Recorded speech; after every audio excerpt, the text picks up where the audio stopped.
పెళ్ళి అయ్యాక ఆ పూలదండలు, గాజులు అలానే కబోర్డ్లోనే పెట్టేశారా? మొదట చాలానే జాగ్రత్తగా ఉంచుతాం, తర్వాత అది ఎక్కడో పెట్టి మర్చిపోతాం.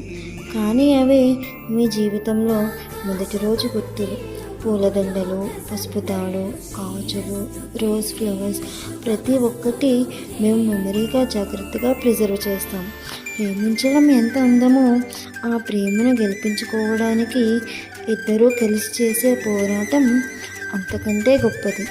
ఎన్ని అడ్డంకులు ఎదురైనా ఒకరి చేయి ఒకరు వీడకుండా సాగించే ఆ ప్రయాణమే అసలైన విజయం. అమ్మా నాన్నలను ఒప్పించి వారి ఆశీస్సులను గెలుచుకుని ఇద్దరూ ఒక్కటయ్యే ఆ క్షణం ఒక అద్భుతం. ఆ గెలుపుకు సాక్ష్యమే మీరు మార్చుకున్న పెళ్లినాటి ఈ వరమాల. ఈ పెళ్లినాటి జ్ఞాపకాలన్నీ మేము రెజిన్లో ఒక మెల్ట్ మెమరీలా ప్రిజర్వ్ చేస్తాము. మీరు ఆర్డర్ చేసుకున్న ఈ వరమాల ప్రిజర్వేషన్తో పాటు రెజిన్ బ్యాంగిల్స్ని కాంప్లిమెంటరీ గిఫ్ట్గా పొందండి. వరమాల ప్రిజర్వేషన్సే కాకుండా baby things preservations, birthday frames, anniversary frames మీకు నచ్చినట్టుగా కస్టమైజ్ చేసుకోవచ్చు. ఇలాంటి కస్టమైజ్ గిఫ్ట్స్ కోసం యూ కెన్ DM us.